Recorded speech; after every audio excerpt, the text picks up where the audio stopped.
Hey guys, tonight we're slipping back to a world where fun meant juggling torches beside straw barns, wearing goat masks in public, and maybe kissing a stranger under a sprig of herbs that may or may not be poisonous. You're wandering through a medieval town square, the air thick with wood smoke, roasted meat, and something vaguely kabuki. Laughter rolls like thunder through narrow lanes while church bells clash above. You probably won't survive this particular party yet, at least not with your dignity intact. So, before you get comfortable, take a moment to like the video and subscribe, but only if you genuinely enjoy what I do here. Drop your location and local time in the comments so I know when you're tuning in. Now, dim the lights, maybe turn on a fan for that soft background hum, and let's ease into tonight's journey together. You trudge into the square during a feast day though. Medieval equivalent of a bank holiday crossed with a street rave. Every Saint's Day, harvest festival, or royal wedding became an excuse for townsfolk to turn normal life upside down. The streets bloom with banners, bread, and bodies. Bakers hand out spiced buns. Someone's playing a recorder terribly off-key. You duck under a streamer and realize there's a man on stilts dressed like an angel, except his wings are chicken feathers stuck to sticks. This isn't chaos. It's organized misrule. The Feast of Fools, for example, was a medieval tradition where clerks and priests appointed a lord of misrule or boy bishop for a few days. He'd preside over processions, mock sermons, and wild parody masses, sometimes involving farm animals wandering the nave. It sounds scandalous because it was, but it also let people vent the pressure of strict hierarchy. Even bishops pretended to laugh. Historians still argue whether these inversions of power were genuine safety valves or covert acts of rebellion. Maybe both. Imagine you're watching a cobbler dance beside a nobleman, both wearing paper crowns. Everyone drinks the same weak ale. Everyone pretends the world is fair just for one glittering day. You pause at a puppet booth where a carved knight chops off a dragon's head, only for it to bounce back on like a medieval balloon animal. Kids shriek. Someone behind you slaps your back and shoves a honeyed fig into your hand. It tastes like sugar and ash.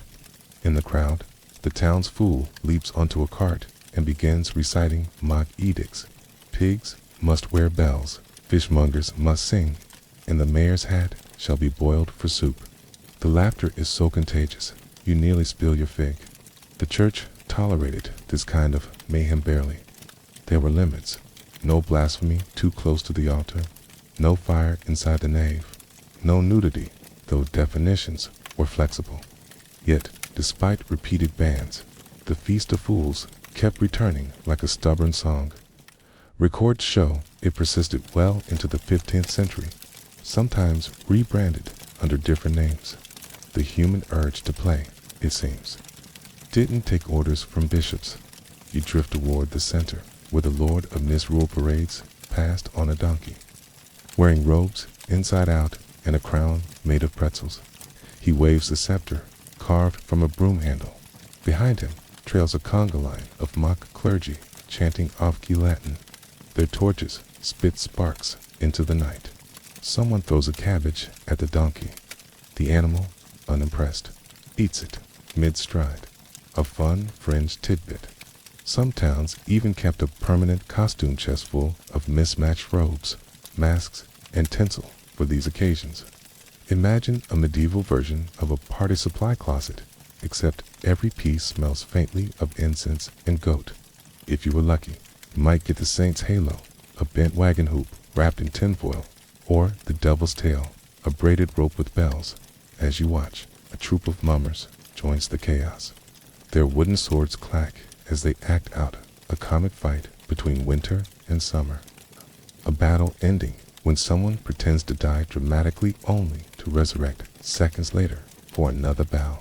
The crowd cheers. It's early street theater, a messy blend of ritual, farce, and local gossip. You catch a joke about the miller's daughter that clearly lands with half the town and mortifies the other half.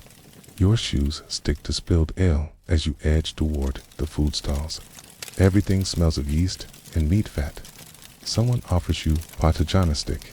It's unclear how this works, and you politely decline. Children chase each other with inflated pig bladders. Yes, actual bladders, blown up and tied off like balloons. Historians still debate whether these were used purely for fun or also as sports equipment. Either way, they squeak gloriously when whacked against a helmet. Night falls, but the energy doesn't fade. The church's candles glow through stained glass while drums thump in the square. A sudden procession forms. Torches, banners, laughter. They are reenacting the Battle of the Bakers, a mock fight staged between guilds using loaves as weapons. You duck as a baguette whizzes past your ear. No casualties, just crumbs. One mainstream fact you might not expect. Feast days could number over 100 per year in parts of medieval Europe. With saints, royal births, and seasonal fairs, there was almost always something to celebrate, or at least tolerate, with ale. Economically, it made sense. Markets thrived during festivals, and towns attracted travelers. But socially, it also gave permission to misbehave. The same people who spent their weekdays tilling fields or chanting psalms got to become jesters, dancers, or impromptu philosophers by torchlight. A mild drizzle starts, and no one moves. The Lord of Misrule lifts his pretzel crown, declaring that all rain shall be holy beer from heaven. The crowd roars. Somewhere, a dog howls along with the chant. You realize this isn't just entertainment, it's catharsis disguised as comedy. A world that worshipped order needed chaos to breathe. A bell tolls midnight. Gradually, laughter softens into murmurs. The donkey is led away. The torches sink to embers. People shuffle home through the wet streets, still humming the festival's off-key anthem. You catch a last glimpse of the fool, now sitting quietly by the church steps, half in shadow, his mask dangling from his hand. Tomorrow he'll be a cobbler again, but for tonight he ruled the town. You turn away, the smell of smoke clinging to your cloak, and follow the fading echo of song down the lane. You can already sense the next thrill brewing somewhere ahead, something with more armor, more rules, and definitely more bruises. The morning after the feast still smells faintly of smoke and ale. You wake up figuratively because you're really just gliding through Century's End. Step into a new kind of noise. Instead of laughter and flutes, it's the deep metallic clash of iron on iron. The square is gone. Now you stand at the edge of a tournament field, where banners snap in the wind, and the crowd is already restless for the day's entertainment. You can feel the chill bite of spring air, hear the distant whicker of horses. A herald bellows names that sound half legendary: Sir Alaric of the Oaks, Dame Elizabeth, the bold Lord What's-His-Face of somewhere important, and you realize this is no modern sports event. It's more like theater on horseback, equal parts athletic skill, political networking, and social peacocking. Medieval tournaments were the Formula One of their time. Noble families spent fortunes on armor, heraldry, and fanfare, not just for sport, but for spectacle. You imagine the stands packed, peasants craning for a glimpse, merchants hawking pies, and noble women waving ribbons embroidered with prayers, maybe inside jokes. The tournament field gleams with lances lined in orderly rows, their tips blunted, but still dangerous enough to turn ribs into splinters. Historians still argue whether early tournaments were meant more for real combat training or as deliberate stagecraft for status. The earliest ones, around the 12th century, were basically brawls that rolled across open countryside. Dozens of knights split into two sides and charged at each other like organized chaos. Hacking, tackling, capturing opponents for ransom. It was brutal, lucrative, and weirdly respectable. Over time, church complaints and insurance problems, medieval equivalents pushed organizers to confine the action to enclosed lists with rules, referees, and better seating. You squint at the pageant forming before the jousts begin. It's less ready to die in glory and more fashion runway with horses. Knights prance in, gleaming like walking mirrors. Trumpeters blare notes that sound heroic but slightly flat. Each competitor has a squire strutting beside him, and you can't help noticing that everyone's armor is polished enough to reflect the audience's faces except one poor knight whose breastplate still bears last week's mud. And there's your first light joke of the hour. Medieval tournaments had the same energy as a modern influencer convention. Everyone wanted to look deadly while secretly checking who was watching. A herald steps forward and reads the rules. It's ceremonial language, full of phrases like fair comportment and no deceit beyond ordinary cunning. Translation: try not to kill anyone important, but a bit of trickery keeps things spicy. Betting coins jingle through the crowd. You hand an imaginary penny to the baker next to you, who swears by St. George that the tall guy with the blue plume will win. The lances lower. The air stills. 2 knights charge. The thunder of hooves vibrates in your chest. There's a crack of wood, a spray of splinters, and the blue-plumed knight flies backward like a catapulted sack of grain. The crowd gasps, then cheers. Someone waves the broken lance as a souvenir. You can practically feel the collective adrenaline, because these events weren't passive shows. They were participatory gossip generators. A knight's performance could change his fortunes overnight. Win the joust, and you might earn royal favor, a lucrative marriage, or at least free drinks for a month. Lose spectacularly, and you'd be the punchline at every tavern until next season. One mainstream historical fact here. The tournament of the Field of the Cloth of Gold, 1520, between Henry VIII and Francis I of France, cost so much money that entire villages' economies were diverted to fund it. They even erected golden tents, artificial fountains, pouring wine, and giant painted backdrops. It was an Instagram moment before cameras existed. Monarchs posing in armor, trying to outflaunt each other into peace. But let's zoom back to your town square event, smaller, rowdier, and less choreographed. Between jousts, performers keep the crowd amused.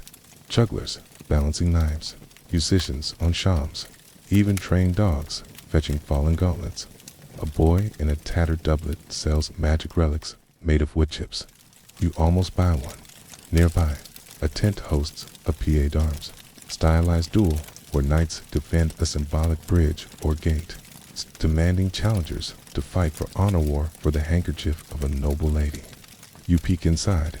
2 men circle each other, swords gleaming, helmets down. Every movement is measured, graceful, dangerous. They strike sparks, break apart, salute. The crowd murmurs reverently. Then, with comic timing, worthy of any medieval sitcom, one of the squires slips on a puddle and falls flat, face first into the mud. Laughter erupts. Even the duelists pause to check if he's alive, then bow again. Joke number 2. Chivalry might be divine, but gravity always wins. When the trumpets sound for the Malaya's grand finale, where teams of knights fight in groups, so you brace yourself. It's supposed to be controlled combat, but the enthusiasm of armored men is a hard thing to leash. You watch them collide in a dazzling storm of steel. Some swing blunt swords, others hurl shields like dinner plates. One knight accidentally hits a spectator's hat clean off. The crowd roars approval as chaos unfolds. A scholar near you mutters that tournaments were the university of chivalry, teaching courage and courtesy through play. Another insists they were an elaborate excuse for property damage. Historians still argue whether tournaments preserved martial discipline or simply encouraged macho recklessness. Maybe it's both. As you see, a knight try to mount his horse backward for comedic effect after losing a gauntlet. You wander past a camp where wounded egos get patched up.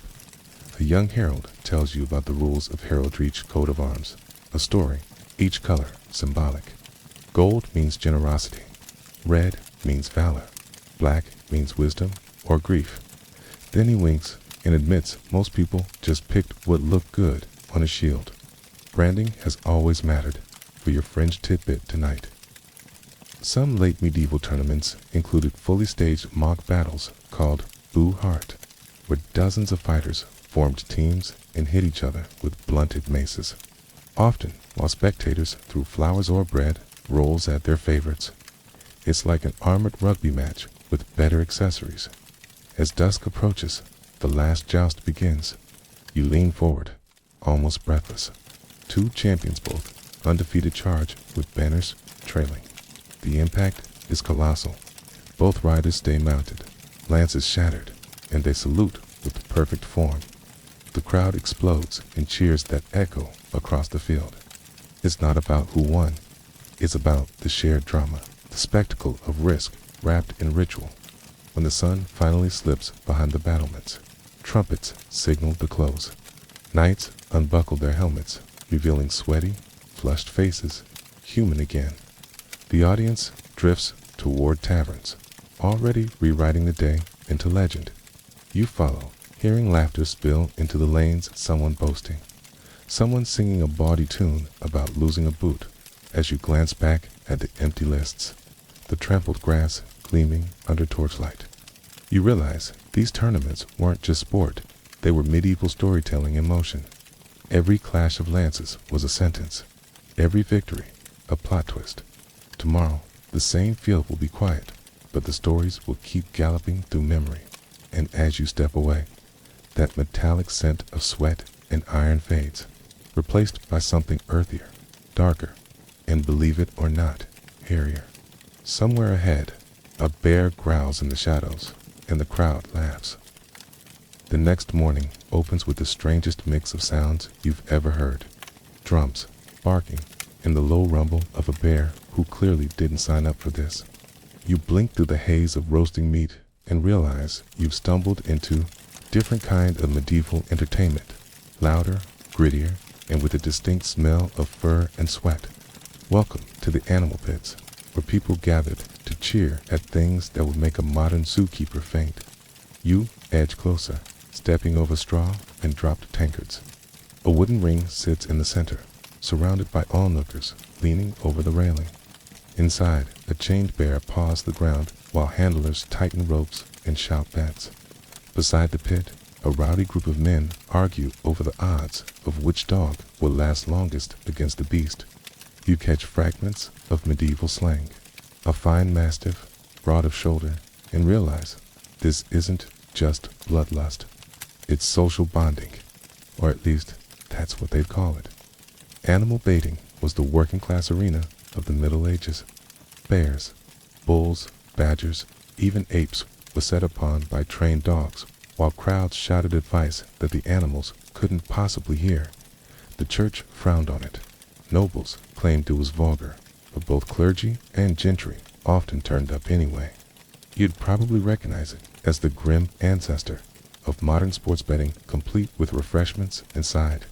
Arguments about fairness. Historians still argue whether baiting started as training for hunting dogs or as a ritualized display of dominance over nature. The truth likely sits somewhere muddy in between. In any case, the spectacle drew everyone, from butchers fresh from the market to veiled ladies peeking from carriage windows. Entertainment, after all, rarely smelled pleasant in the 14th century. A trumpet sounds, and the first bout begins. Two handlers release their dogs, sleek beasts with names like Valor and St. Tooth. They dart at the bear, barking ferociously. The bear rears, chains clanking, and swings a paw that sends one hound skidding through straw. The crowd gasps, then cheers louder. You can feel the tension ripple like static. You flinch when a stray splinter of the railing hits your boot. The crowd laughs not cruelly, just caught up in the madness. A woman beside you, clutching a string of wooden beads, shouts advice at the bear as though it might listen. The sheer volume feels surreal. It's like standing inside a thunderstorm made of human voices. Your first light joke of the section. Somewhere, a medieval entrepreneur probably tried to sell souvenirs from these offense lockets of bear fur. Maybe, or authentic dog whistles that were really bits of bone. Nothing sells like bad ideas with good stories between rounds. The crowd shifts to a smaller pit where roosters are being weighed for a cockfight. Each bird wears tiny metal spurs. Handlers fuss over them like miniature knights. The audience places bets, coins clinking. A few spectators argue theology in the corner because why not combine philosophy and poultry violence when the cocks collide? Feathers whirl through the air like confetti. One mainstream historical fact: the cockfighting remained popular in Europe until well into the 19th century, long after other medieval entertainments faded. Even schools hosted fights, sometimes as fundraisers. Imagine PTA meetings trying to justify that. It builds character, they'd say. Sure, by character you mean emotional scarring and loud clucking. The air grows thick with smoke from cooking fires. Children chase each other with scraps of parchment, pretending to reenact the fight. You overhear one man claiming his rooster's name is Pope Julius because he always wins. The joke lands awkwardly with the local friar, but everyone still laughs. For your fringe tidbit, some medieval towns believed the ashes of a baited bear brought good luck if scattered in a garden. Others swore that bull's blood rubbed on tools would ensure strong harvests. It's equal parts superstition and wishful thinking, the kind of logic that turns spectacle into ritual. By noon, the crowd's attention drifts. A juggler climbs a barrel, tossing knives while shouting verses about the mighty bear who outlived every dog. You realize this blending of horror and humor was the medieval norm. Pain and play weren't opposites, they were neighbors. When your daily life included plagues, famine, and unpredictable kings. A good bear fight was both escapism and therapy. Nearby, a group of apprentices start their own mock show. They tie 2 sacks of flour together and let them swing like dueling beasts, cheering whenever one bursts. Everyone laughs, sits, harmless, messy fun, a parody of the main event. Even cruelty had its comedic shadow. You notice a knight among the crowd, visor up, laughing openly. He tosses coins to a handler and points at a wolf being led from a cage. This new round is billed as the Wolf of St. Martin's Eve, though you're pretty sure it's just an angry dog with good PR. The handlers hype it like a modern wrestling match. The beast that bit 6 men and no fewer priests. The audience eats it up. Historians still debate how much of this was genuine blood sport and how much was performance. Some records describe handlers carefully controlling the animals to prolong the show. Others claim fights went on until one side lay still. Whatever the truth, the line between cruelty and craft was always blurred. When the wolf dog lunges and misses, tumbling into straw, the crowd erupts in laughter instead of fear. Someone hands you a mug of cider. You take a sip, sharp and smoky, and wonder if any of this feels wrong to the people around you. Maybe it doesn't. To them, this isn't barbaric. It's community. It's shared emotion, raw and immediate. The bear roars again, and even the babies in their mother's arms stop crying. Transfixed, your second light joke arrives, courtesy of a merchant beside you, who says he once tried to train a goose for battle because it hissed like the devil. He claims it fled mid-contest, straight into the bishop's garden. The bishop wasn't amused. By evening, the animal pit's quiet. The handlers pack their cages, counting coins. The crowd disperses, humming, gossiping, arguing about which dog was best. You linger a little longer, watching the last bear settle into its crate, snorting softly. Beneath the grime and the growls, there's something haunting, an ancient echo of the human need to feel powerful, to test danger without being devoured by it. As twilight deepens, a troop of jesters arrives, leading a donkey draped in bells.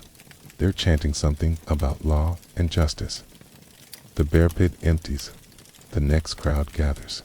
You realize the scene is transforming again from animal contest to human one. This time, the stakes will be legal, the weapons sanctioned, and the audience even louder. You step back, brushing straw off your cloak as a new platform rises where the bear once stood. Wooden benches, a single rope boundary, a judge's seat. You're about to witness a duel not of beasts, but of men, pride, and verdicts. You can still smell the animal pit's musk when the next spectacle takes shape. The bear's roars fade into hammering the sound of carpenters setting up the barrier for something both more civilized and, somehow, far worse. You wander forward through the crowd, now gathering with the same eager faces as before. Though the air feels heavier, more serious, the herald announces it in a booming voice that makes your ribs vibrate. A trial by combat. You blink. A trial. Here. Yes, because in medieval justice, proof wasn't always found in parchment and witnesses. Sometimes it came from whoever could still stand at the end of a fight. If you couldn't persuade a judge, maybe you could persuade God by surviving the duel. He was presumed to oversee you, edged close enough to see the two combatants being led into the ring. One wears chainmail, battered and rust-stained. The other is a farmer in rough wool, clutching a club that looks suspiciously homemade. The crowd whispers their stories. Someone says the knight accused the farmer of theft. Someone else insists the knight's servant started it. No one agrees, but everyone's ready to watch it end. Trial by combat began in the early Middle Ages as a last resort and ordeal of God. The idea, divine will, would guide the righteous fighter to victory. If you won, your claim was true. If you lost, well, clearly you'd been lying. Historians still argue whether participants truly believed this or just hoped brute strength might do the convincing. The herald steps aside, and the judge, an elderly cleric with eyebrows like broom bristles, raises a hand. "Let justice be done," he intones. Then he retreats very quickly behind the safety of a wooden post. The two men circle each other, breath fogging in the chill morning air. You can almost feel the tension in your own shoulders. The knight lunges first, heavy and deliberate. The farmer dodges, swinging his club in a wide arc that barely misses. The crowd gasps. Someone shouts, "God sees you both," which feels unhelpfully obvious. Your first light joke lands. Naturally, you think if divine judgment truly followed every punch thrown, heaven must have had an entire department dedicated to refereeing medieval nonsense.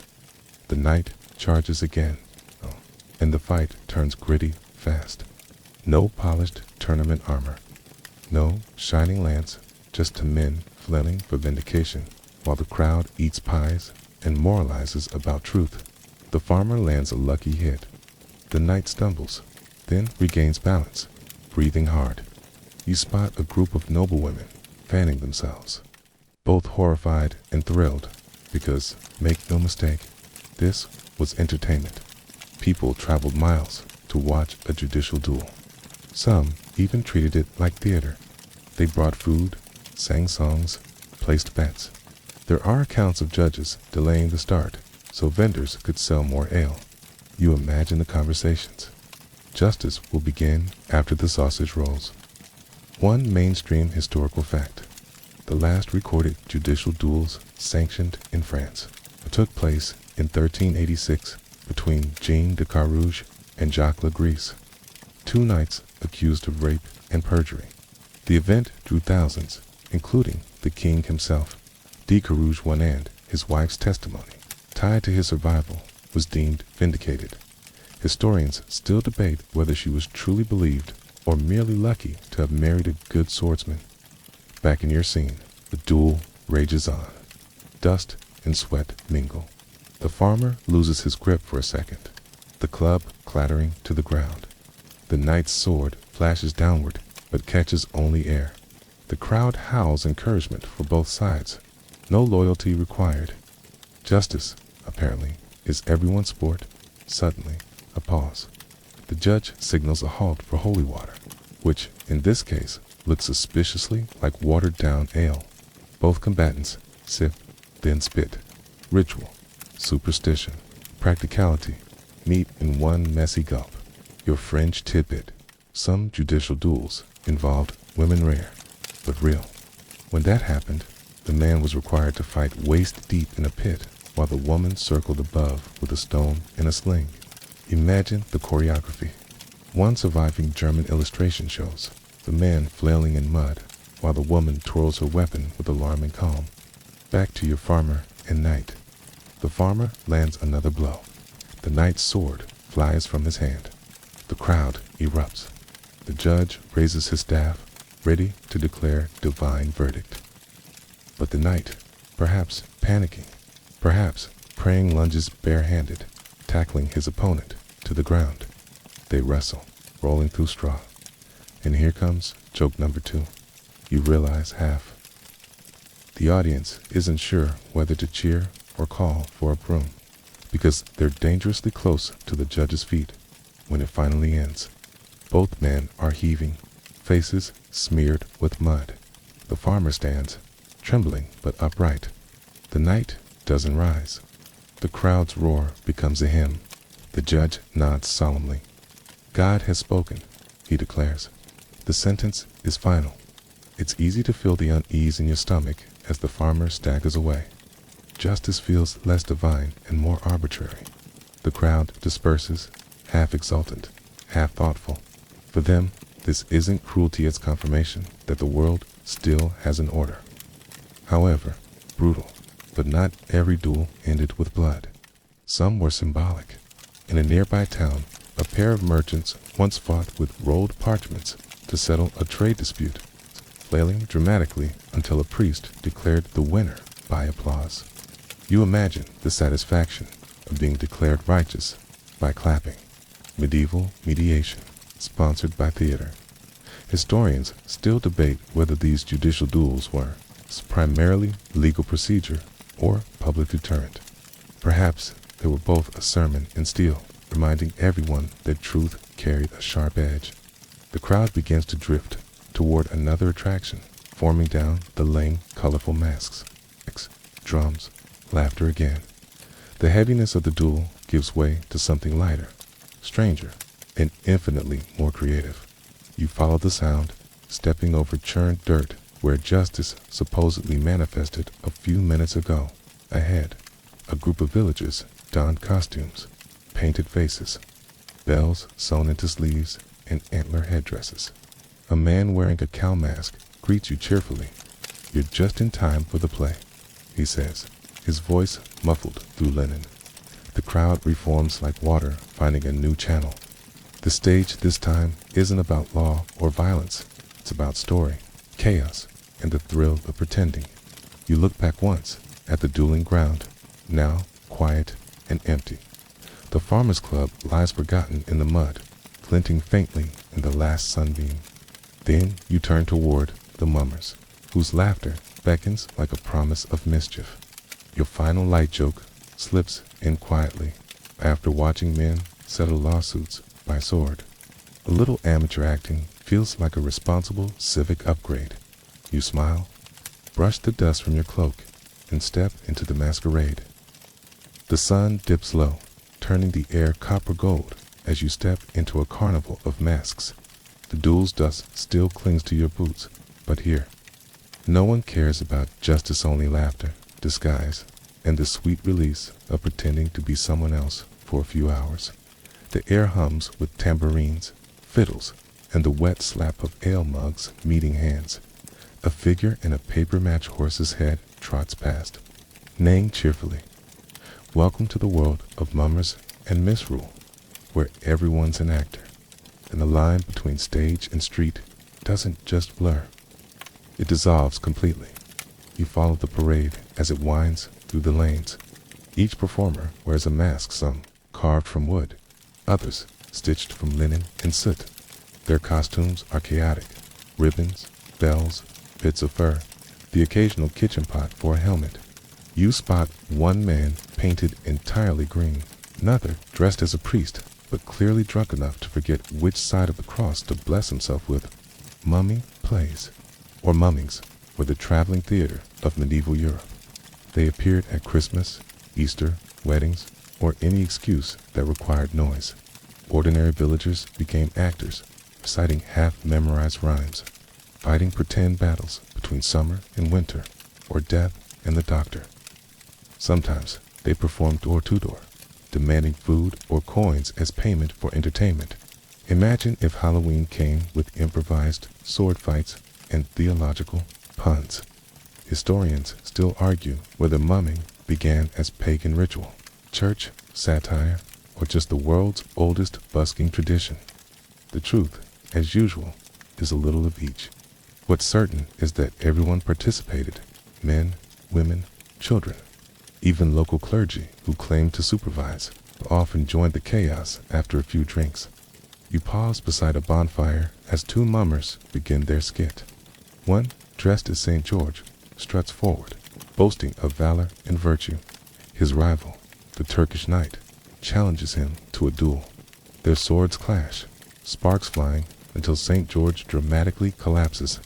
The crowd gasps until a third mummer, the doctor, enters, wielding a wooden spoon as a magic wand.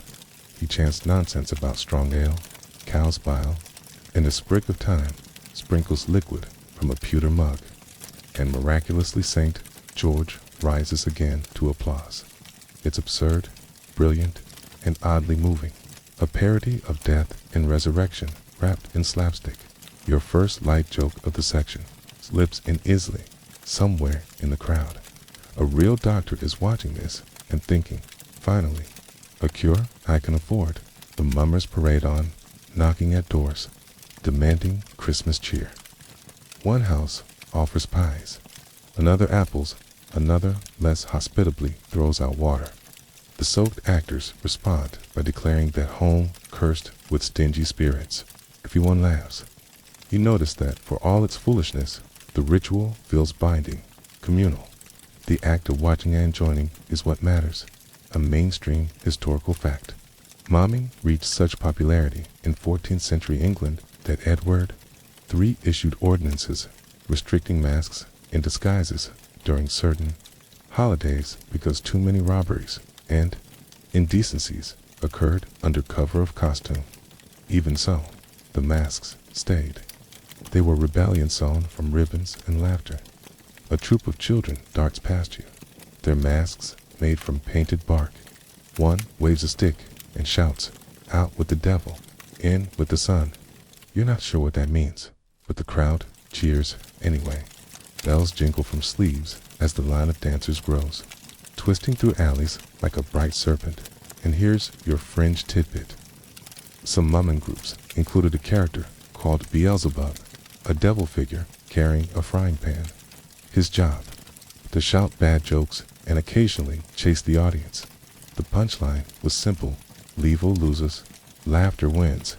It's basically medieval improv comedy with more soot.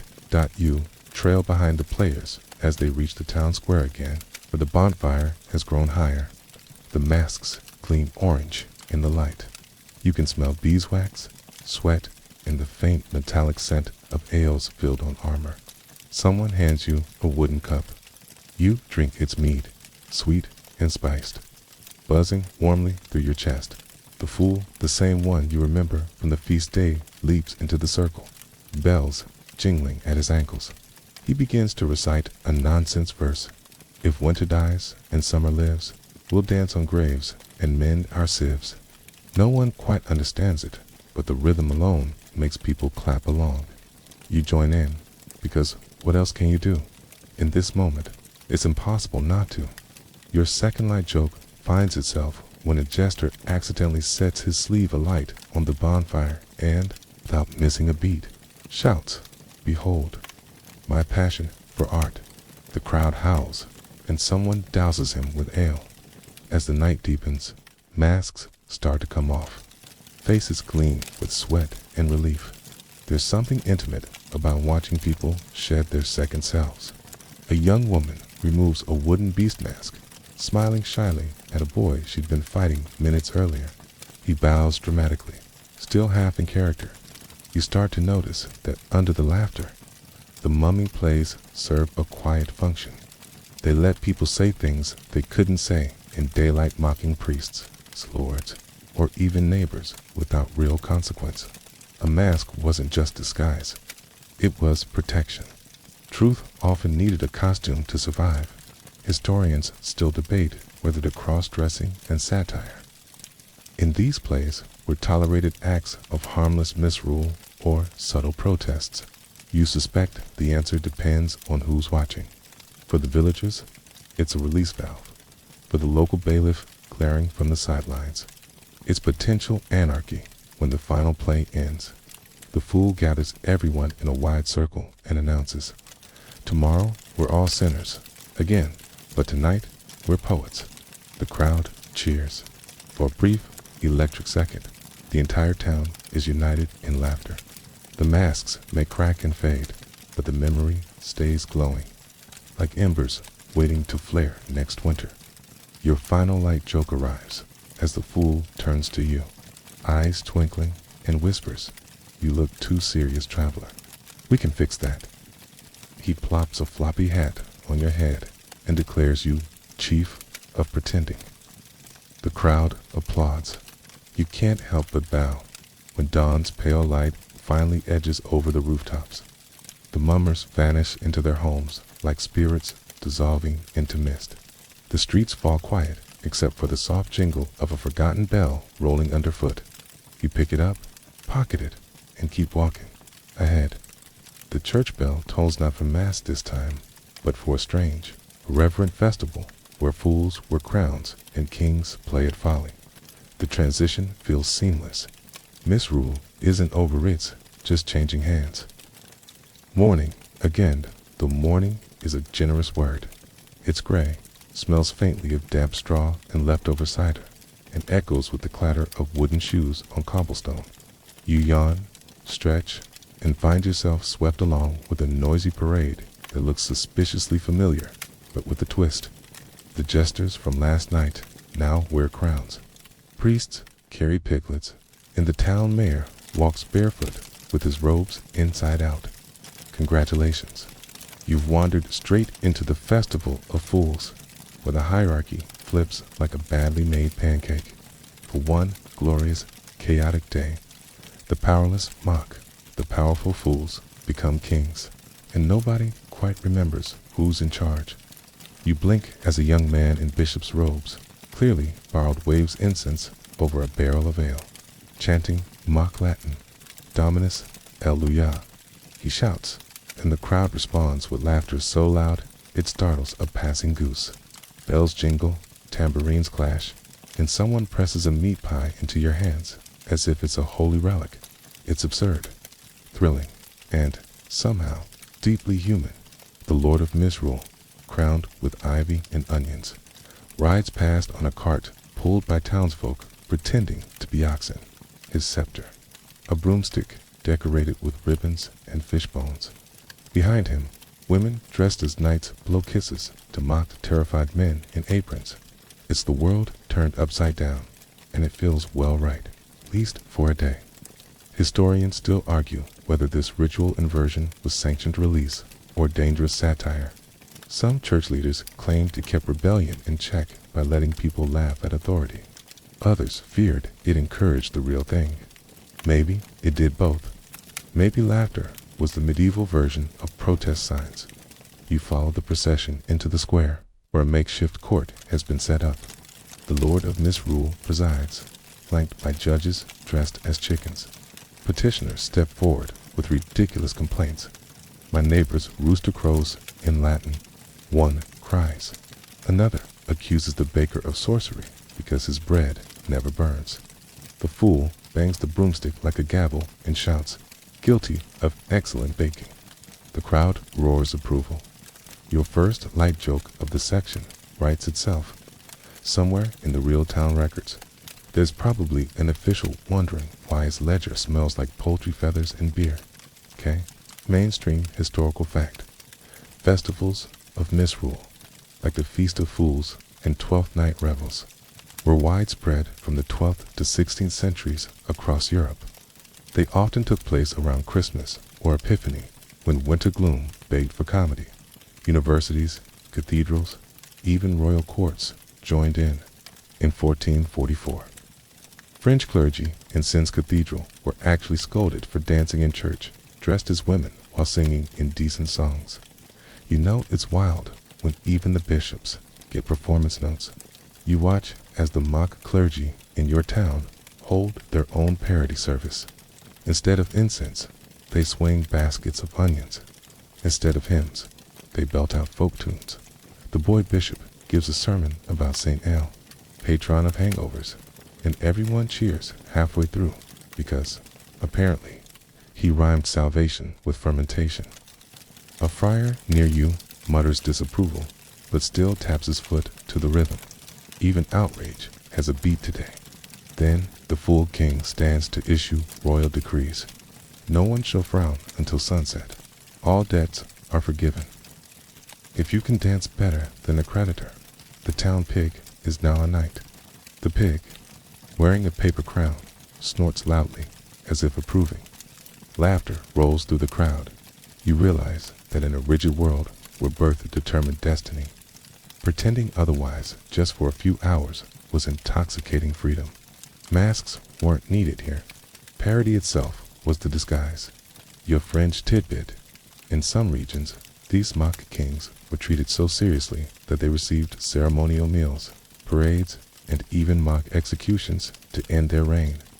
Records from medieval France describe one folk king being beheaded.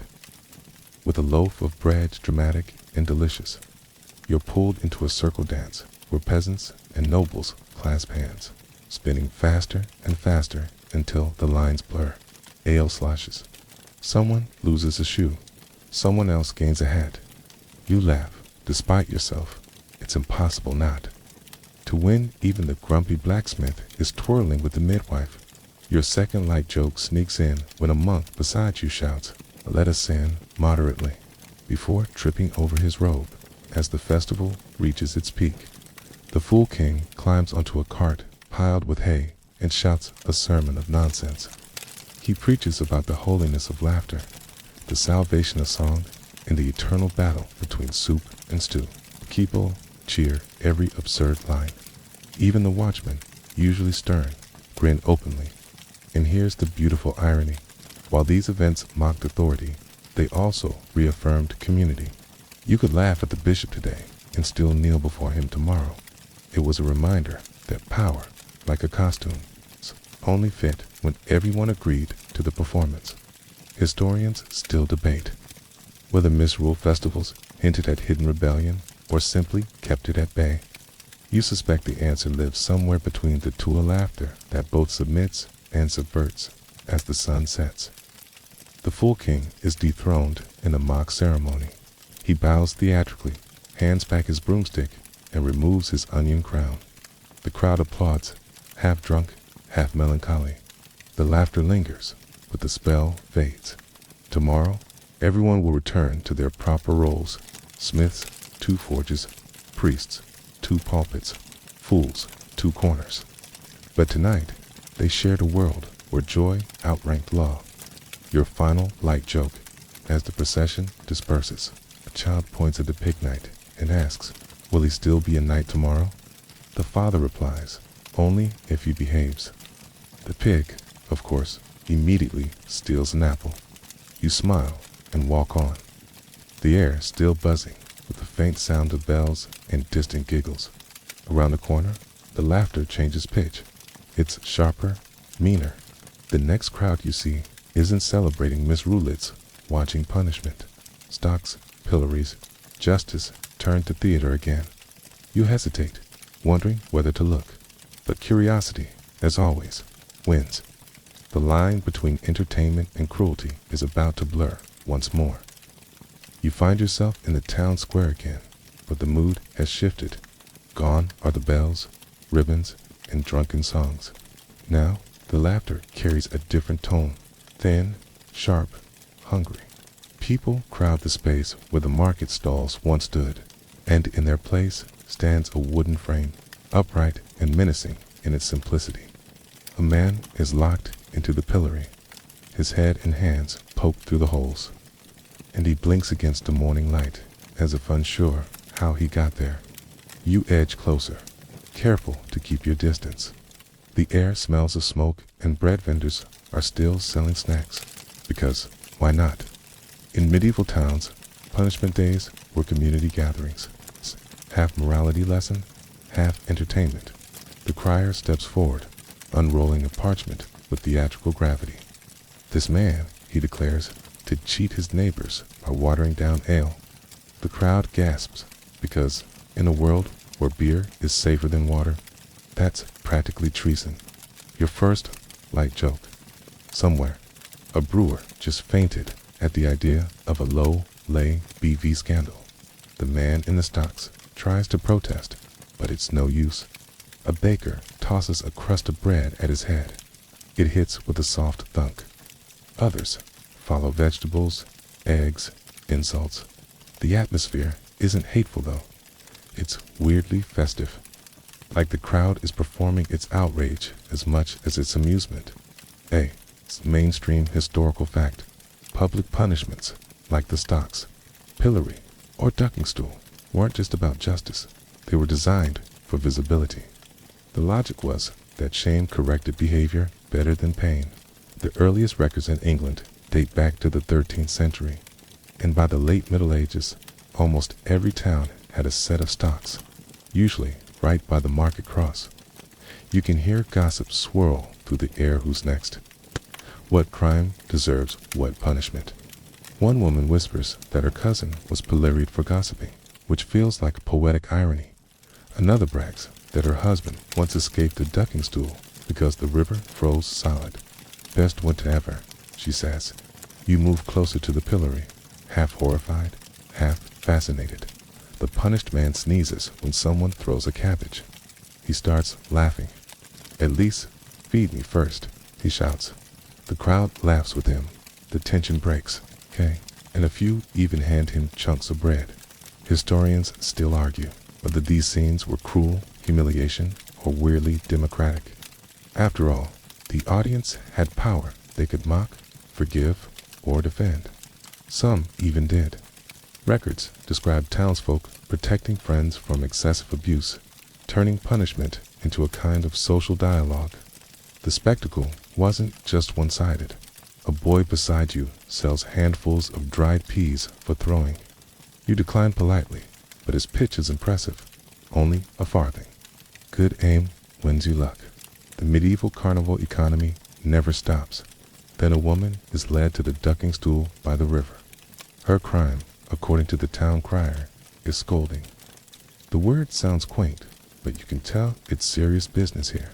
The stool hangs on a long beam, meant to dip her in the cold water. The crowd murmurs as she's strapped in. Someone mutters, "It's just a warning dip." Another says, "Maybe she'll learn to keep quiet." I can't help but wince. The splash is louder than you expect, and when she emerges, sputtering and soaked, the crowd erupts not with anger, but applause. Some cheer, others groan, as if they've just watched a performance rather than a punishment. Your fringe tidbit: in some towns, ducking stools were installed on wheels so the accused could be paraded through the streets before the dunking. It turned justice into literal street theater. Your second light joke slides in when a man in the crowd says proudly, "They say the stool teaches humility," and someone else replies, "No, it just teaches swimming." Back in the square, a troop of children reenacts the scene with dolls made from rags. You realize this is how social lessons are passed down, not through sermons, but play, watching and mimicking, learning who the crowd loves and who it loathes. A merchant leans towards you, eyes gleaming with that "I shouldn't tell you this" expression. He says there's talk of a new punishment being tested in a nearby town, a rotating cage for public liars. They spin in till they confess. He chuckles. You can't tell if he's joking. Medieval innovation had a darkly creative streak. You glance at the pillory again. The ale waterer looks exhausted now, head drooping. A woman from the tavern walks over quietly and wipes the egg from his cheek. She slips him a bit of bread, and for a second, everything softens. The line between punishment and pity is thinner than it looks. Historians still debate whether these public spectacles made people more moral or simply more performative. Did fear of shame make towns better, or just better at pretending? You suspect it depends who's watching and who's being watched. The crowd starts to disperse. The man in the pillory is released, shaky but smiling faintly. Someone hands him a mug of Alon tainted, one hopes. The laughter fades, replaced by the rhythmic clop of horses as a group of men haul something heavy into the square. A large wooden sign painted with dice, cards, and tankards. You realize the next act of communal entertainment isn't punishment hits play. The tavern doors creak open, and the smell of spiced ale and roasted meat fills the air. Your third light joke emerges naturally as the town crier, now off duty, strides into the tavern and announces, "Justice makes a man thirsty." Someone shouts, "You say that every week," and laughter returns, easy and human again. You linger for one last look at the empty stocks. A stray cabbage leaf flutters in the breeze. The wood creaks softly, as if sighing after a long performance. Maybe even punishment needs a nap between shows. The crowd is already reforming inside the tavern. There'll be dice, tricks, and songs, so Body the monks pretend not to know the words. You follow, because after all this judgment and justice, a drink and a game sound almost holy. You step into the tavern and are hit by a wall of sound fiddles, squealing, kikards, slamming, and the rolling laughter of people already 2 drinks ahead of you. The air smells like roasted onions, wood smoke, and that unmistakable medieval blend of sweat and optimism. Your boots stick slightly to the rush-strewn floor, which feels right somehow. You've arrived at the true heart of medieval leisure, the alehouse, where fortunes, friendships, and sobriety all come to brief. Glorious ends. A tavern boy with a missing tooth shoves a mug into your hand before you can protest. "First one's honest," he says. "The rest are guesses." You take a sip. It's thick, yeasty, and surprisingly fruity somewhere between beer and warm bread. At a corner table, 2 men are playing knucklebones, tossing small, square bones onto the table and betting on the way they land. It's one of the oldest games in history, precursor to dice, to backgammon, maybe even to your own late-night poker habits. You watch as one player mutters a charm over his hand before throwing. When the bones scatter in his favor, he crows, "St. Cuthbert's luck." Your first light joke lands easily. You're pretty sure St. Cuthbert has better things to do than supervise medieval gambling. But hey, divine multitasking never hurts. Dice clatter across another table, where a group of soldiers play hazard, a favorite medieval game that made and ruined entire wallets. A serving woman shouts encouragement like a sports fan. One of the gamblers, red-faced and sweating, kisses the die for luck before throwing and promptly loses everything. The woman pats his shoulder and says, "The dice are honest, they just hate you personally." Historians still argue whether gambling was tolerated or despised. Church edicts condemned it, but that never stopped anyone. Records show bishops, knights, and even monks caught throwing dice in taverns. Some monasteries reportedly had secret game rooms where brothers play for penny-sized stakes, mostly bread or prayer hours. You wander toward the hearth, where a group of musicians tunes a lute, a small drum, and what looks like a goat bladder turned bagpipe. The melody they strike up is fast, cheerful, slightly off-key, but the crowd claps anyway. Music here isn't background, it's an accelerant. It keeps the ale flowing, the dice rolling, the dancers spinning. A middle-aged woman hops onto a table and begins an impromptu dance, balancing a mug on her head. Cheers erupt. She's done this every week since midsummer. Someone shouts. You half expect her to spill, but she doesn't. She even winks at you mid-spin. A mainstream historical fact. Alehouses like this became social hubs. After the 14th century, when brewing shifted from monasteries to households and then to businesses, by 1500, there were thousands of licensed taverns across England alone. They weren't just for drinking. They were where towns shared news, sealed deals, sang songs, and, yes, occasionally fought about both. You watch as two friends start an arm wrestling contest on a barrel. The crowd chants encouragement. Harder, stronger. He's cheating, but is good-natured, mostly. The loser buys the next round in the corner. Another group plays a game involving a stool, a blindfold, and much laughter. It's Hoodman Blind, ancestor of modern blind man's buff. The hoodman reaches out blindly, shouting, "Who stole my purse?" as the others dart away, giggling like children. You realize you've stumbled into one of those moments where every error looks the same. It's humans laughing at the risk of a harmless fall. Your fringe tidbit. Some taverns held competitions in endurance drinking, with prizes like meat pies or a free stay at the inn. One chronicler noted a contest where the winner drank a gallon without drawing breath. Safe to assume the prize included regret. The tavern keeper calls out a new challenge. Balance the bench. He points to a long plank set across two barrels. Two brave souls climb on, each holding a tankard. The goal? Stay balanced while drinking. Within seconds, the plank wobbles, ale sloshes, and both competitors tumble into a heap. The crowd applauds wildly. Your second light joke slides in as someone shouts, "We've invented the seesaw." And another replies, "No, you've invented the floor." It's not all games though. In the back corner, you spot a quieter table, a few merchants bent over a game of tables, an ancestor of backgammon.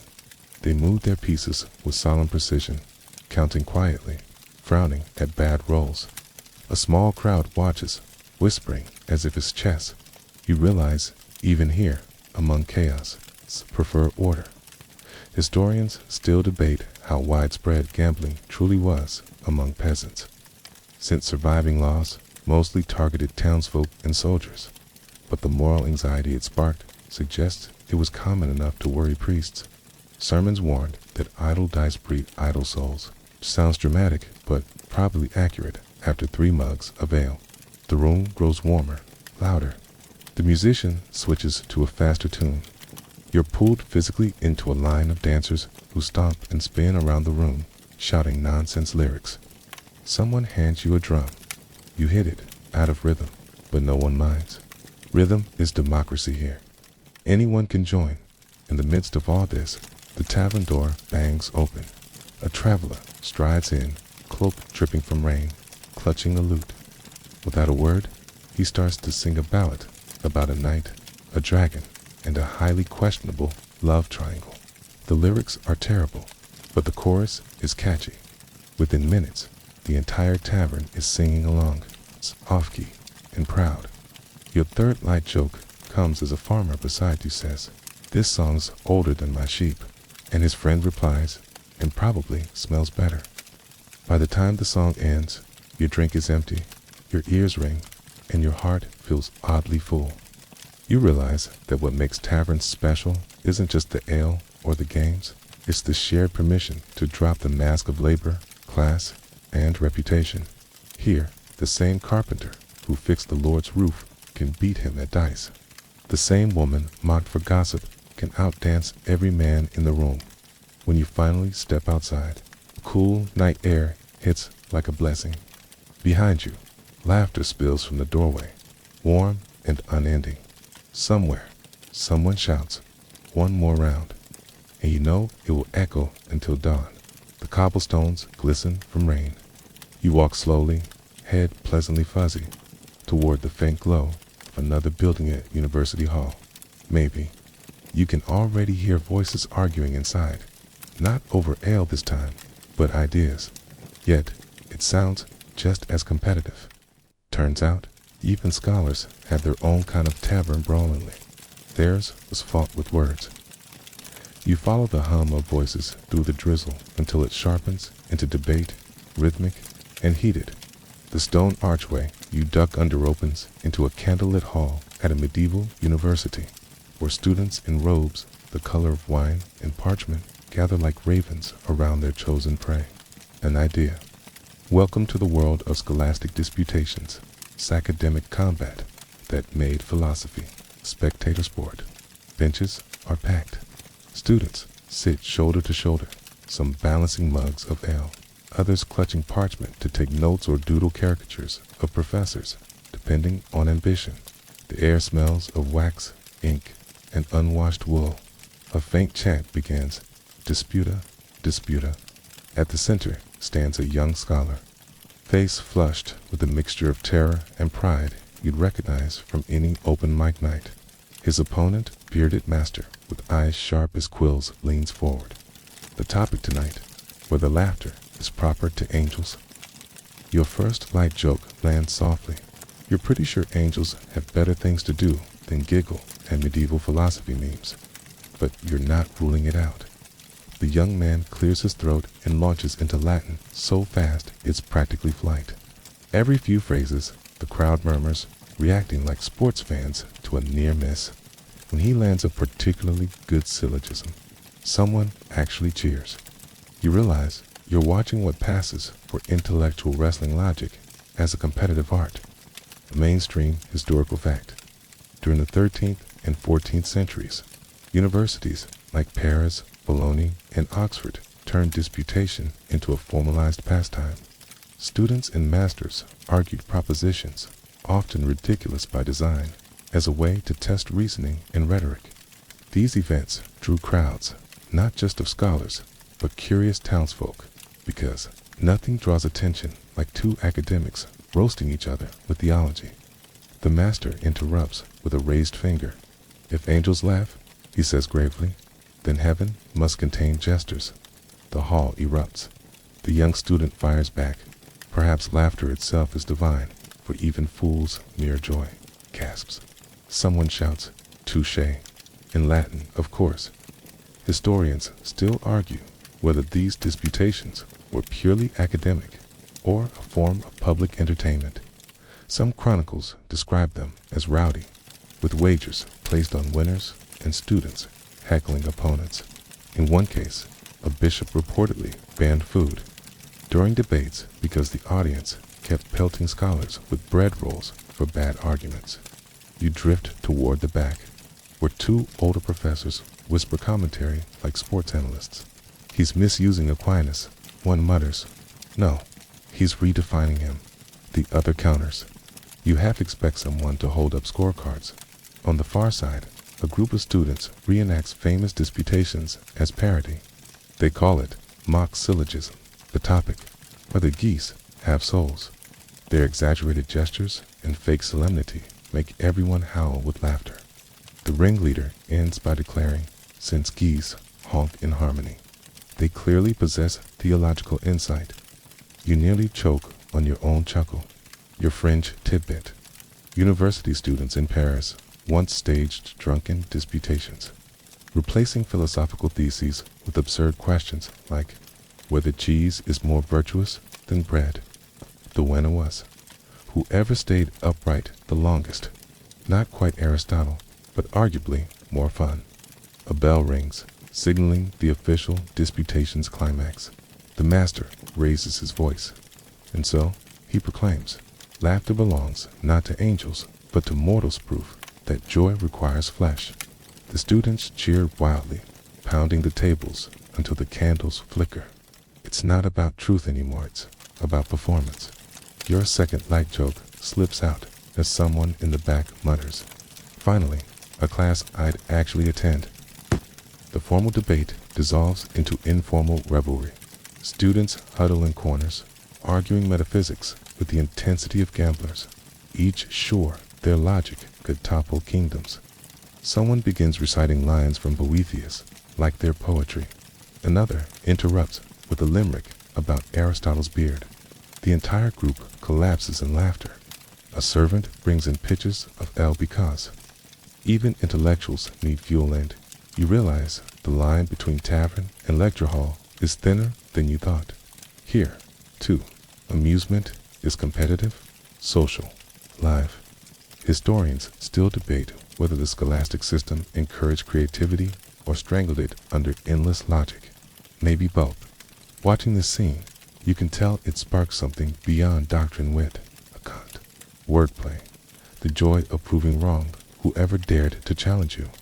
You find a seat beside a student, scribbling notes furiously. "What are you writing?" You ask, he grins.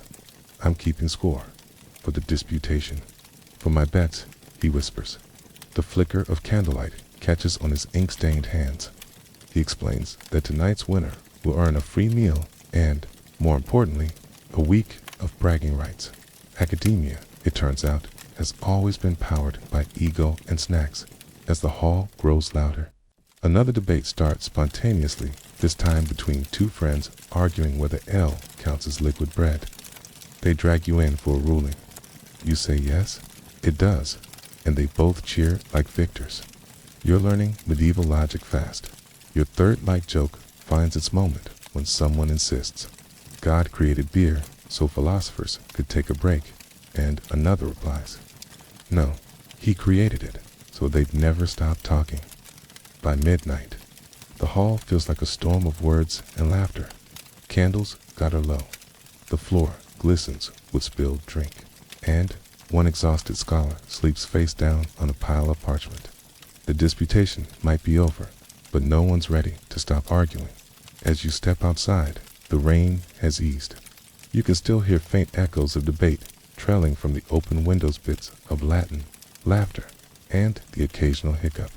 It's comforting somehow, proof that even in an age of plague and penance, curiosity burned bright enough to fill a hall. You walk downhill toward the town square again, where you can see torches glowing in the mist. The sound is different now than words. No laughter, just steady drums and the rustle of fabric. It smells faintly of paint and tallow. The stage is waiting, literally. Wooden platform stands ready, painted with scenes of heaven, hell, and somewhere in between. Mystery plays are about to begin, and this next kind of fun part worship, part theater, might be the biggest show of them all. You follow the glow of torchlight toward the square, where carpenters have transformed the marketplace into a stage. Wooden wagons line the cobbles, each painted with bright scenes angels, kings, demons, and livestock with surprisingly artistic expressions. The scent of tallow, bread, and anticipation fills the air. A crowd gathers, wrapped in cloaks against the chill. Children perch on barrels for a better view. An old woman sells hot chestnuts, their smoke curling through the torchlight. You can feel the hum of excitement, because tonight, scripture goes theatrical. The bell rings, and the first wagon lurches forward. Painted in blue and gold, it carries a handful of townsfolk dressed as Adam, Eve, and a snake that looks suspiciously like the butcher's apprentice in a green hood. Welcome to the Medieval Mystery plays the Netflix miniseries of the 14th century, performed live, unpaid, and frequently improvised. The narrator's voice booms. In the beginning, the crowd hushes.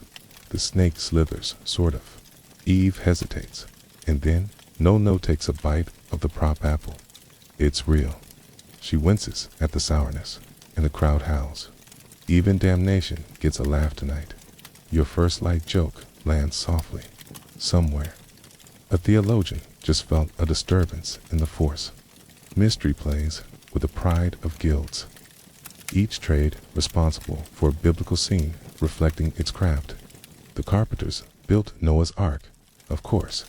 The bakers staged the Last Supper. The blacksmiths forged heaven's gates.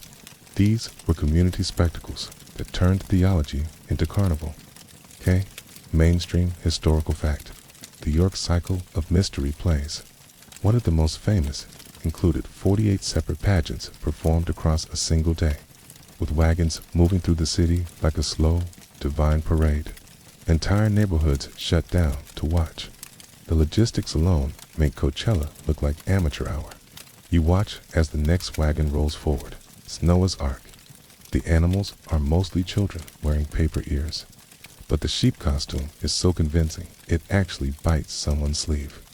Noah's wife refuses to board the ark until her friends join her for one last drink. A line that earns delighted cheers from the crowd. The actors improvise freely, blending sacred story with local gossip. Historians still argue whether the humor in these plays was sanctioned theology or irreverent rebellion. The church alternated between sponsoring and banning them. unable to decide if laughter saved or condemned souls. A man beside you whispers, "The devil's the best part." You soon see why. When the hell wagon appears, it's magnificent, painted red and black, smoke puffing from hidden pots of burning resin. The actor playing Lucifer leaps about, tail swinging, shouting insults at sinners and saints alike. Children scream in delight. Someone yells, "That's my brother-in-law." Your fringe tidbit in some towns. Hell wagons were so elaborate, they included fireworks, sulfur, and powder packed into horns to make real sparks fly. It terrified everyone and occasionally burned the set down. Talk about commitment to the role. The performance moves on Abraham, Moses, Christ, all portrayed by bakers, weavers, and cobblers who left their tools for scripts. The acting isn't refined, but it's sincere. The rhythm of the dialogue feels like prayer set to the pulse of daily life. Your second light joke slips in when a man playing St. Peter forgets his lines and blurts. Let's skip to the forgiveness part. The crowd laughs so hard that the drummer misses his cue. You notice how everyone participates, even if they're not on stage. Townsfolk shout advice, heckle villains, or join in songs. The line between actor and audience vanishes. It's storytelling as communion. A woman beside you hums softly during a lull in the show. "We do this every year," she says, "and every year it feels new." She gestures toward the stage. It's how we remember. Historians still debate whether these plays served as religious instruction for illiterate audiences or simply as a social festival disguised as devotion. Maybe both. You can feel that duality in the air. Sacred words, carried on the laughter of ordinary people. Then comes the climactic passion scene. The tone shifts, the torches dim. The man playing Christ stands silently under a wooden cross, and for a moment, the crowd falls still. Even the drunk blacksmith beside you lowers his mug. It's raw, imperfect, but moving. The collective hush feels like shared heartbeat, and then, just as solemnity threatens to settle, a child behind you sneezes explosively. The crowd chuckles. The tension breaks, replaced by warmth. Life, like theater, refuses to stay serious for long. When the final wagon rolls out a grand, heaven seen with gauzy fabric clouds the actor's wave, and the crowd cheers as though salvation just passed by on wheels. In a sense, it has. The whole town glows from within, lit by shared creation. Your third light joke lands as a juggler hops onto the empty stage, proclaiming, "For my next miracle, I'll make your coins disappear." Someone shouts, "You already did last year," and laughter ripples through the night. The wagons creak away toward storage, leaving behind scorch marks, apple cores, and the lingering scent of tallow smoke. You stand there, dizzy from the blend of sacred and silly. This, you think, might be the truest expression of medieval joy, kind of divine. Playfulness that turned faith into a feast for the eyes. As the crowd disperses, you hear a faint rumble from down the elytra, shouting, a single bell ringing in frantic rhythm. It's rougher, wilder than anything you've heard tonight. Someone mutters, "They've started the Shrovetide game early." You follow the noise, curiosity prickling. If theater was a play for the soul, what you're about to see is a brawl for the body. The ball games of Shrovetide, part sport, part chaos, are about to sweep the town like a storm. You take a deep breath. You're going to need it. You hear the shouting before you see the players' that deep, rhythmic roar that rolls through the narrow streets like thunder through a canyon. By the time you reach the square, it's chaos incarnate. Dozens of men, some barefoot, some armored in padded leather, all wild to charge after what looks like a pig's bladder wrapped in rags. Welcome to Shrovetide. It's football, the medieval precursor to soccer, rugby, and probably several emergency room visits. The field is the entire town. Goals. 2 distant markers, one at the church gate, one by the river mill. Rules. None that anyone actually follows. The ball can be kicked, carried, hidden under your cloak, or tossed into a barrel if you're sneaky. You watch as it disappears into a knot of bodies. The shouting turns primal. Your first light joke lands softly. Somewhere, a monk is definitely praying for an early whistle that will never come. The crowd surges around you, not as spectators, but participants. Shopkeepers lock doors, windows slam, and chickens scatter as the mob barrels past. A man beside you grins, teeth missing. "We've been at it since morning," he shouts proudly, "and no one's died yet." A mainstream historical fact: Shrovetide games were a common feature across medieval Europe, especially in England and France. Entire towns joined in, often using a ball made from inflated animal bladders. The matches could last hours or days, depending on how much energy, ale, and forgiveness the players had left. Historians still argue whether the games were symbolic rituals celebrating fertility, seasonal change, or civic unity, or simply a socially acceptable excuse for mayhem. Judging by the scene in front of you, you're leaning toward mayhem with festive branding. The ball reappears, flying through the air like a meteor. It smacks a man in the face, and he grins through the mud. Good omen. Someone yells. The goalkeeper, who's really just a baker with a club, lunges and misses. The ball vanishes again under a pile of arms and legs. You sidestep just in time to avoid being flattened by a butcher charging past with a cry of "for the mill." He's followed by a group of youths wielding makeshift shield barrel lids and cart planks. It's part sport, part battle reenactment, part endurance test. Your fringe tidbit. In some towns, these games were so intense that they inspired actual laws. In 1314, King Edward II banned football in London, calling it too great a noise and evil, which, if anything, probably made people love it more. You notice that every time the ball gets stuck in a narrow street, locals take sides. Bakers lean out of windows, shouting strategy, and children grab the ball only to fling it toward their family's team. Even grandmothers get involved, waving wooden spoons like referees. Someone thrusts a mug of ale into your hand. "Drink," he insists, for courage. You sip, and it tastes like liquid bread mixed with chaos. The players lurch toward the riverbank, the crowd following like a tide. You catch sight of a man climbing a rooftop for a better view. "You think they'll drown it this year?" Someone asks. "Only if the Millers cheat again," another replies. Historians still debate whether these mob football games reinforced community bonds or fueled ancient rivalries. Some towns divided players by geographies versus west, church versus mill grudges could last generations. Yet, bizarrely, when it was over, they'd feast together. The match pauses when the ball rolls into the water. Everyone freezes, then bursts into motion again. Half the players dive in, flailing and laughing, splashing like otters with a grudge.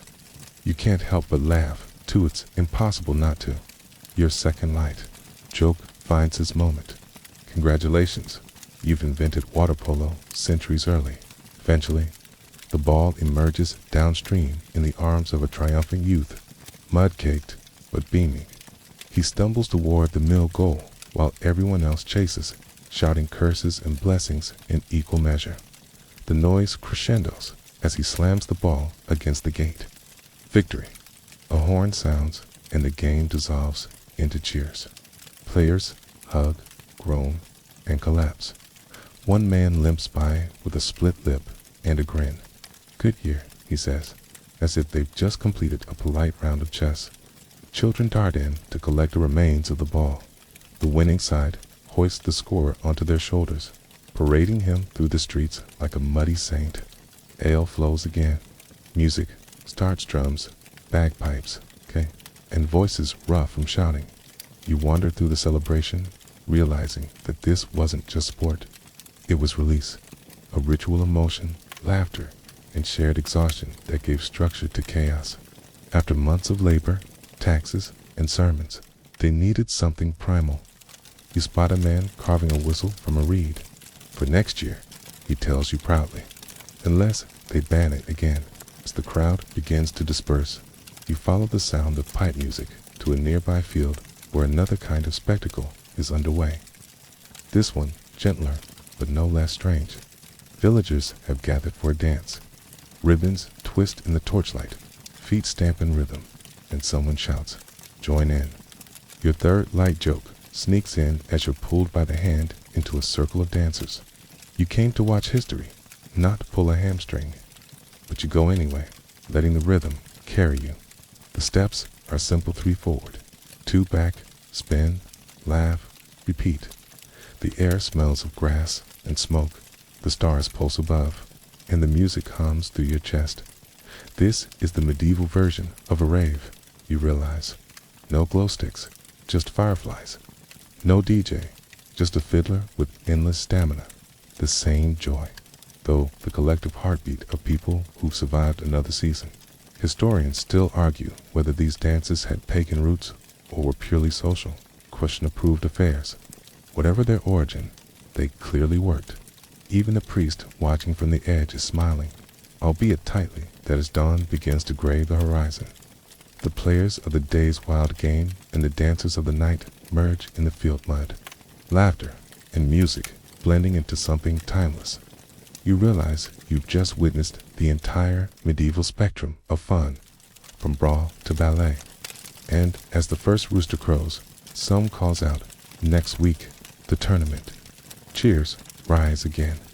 Knights, lords, and commoners alike will soon trade mud for armor and ale for honor.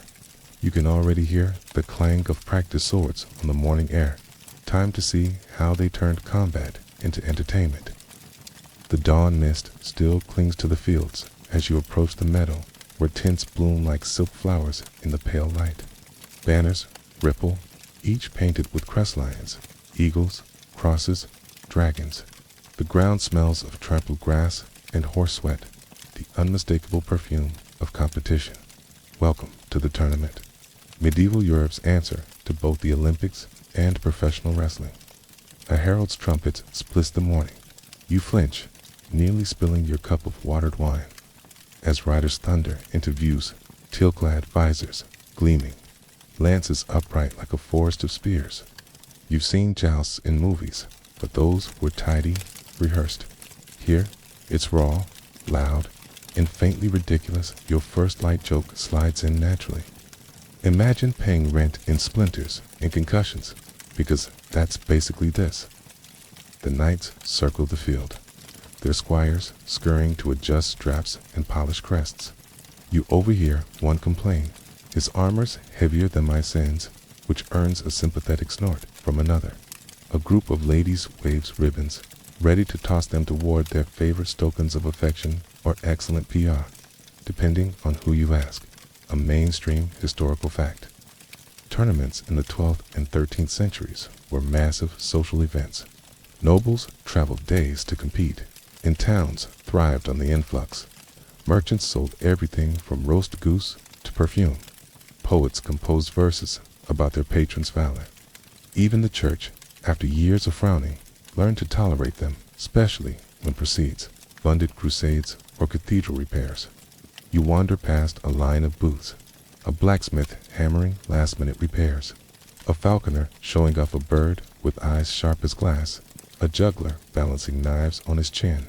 The festival hum is contagious. Suddenly, the crowd hushes. 2 knights position themselves at opposite ends of the tilt barrier. Their horses stamp, breath fogging in the cool air. The herald shouts names heavy with history. Sir Geoffrey de Lion versus Anselm the Bold. The lances drop. A heartbeat of stillness, and then they charge. The sound is thunder. Splinters fly as their lances shatter on impact.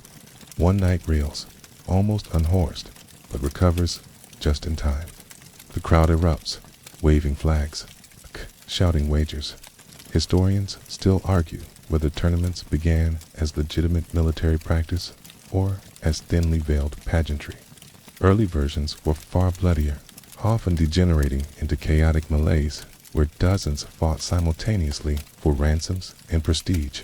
By your century, they've evolved into theater with bruises.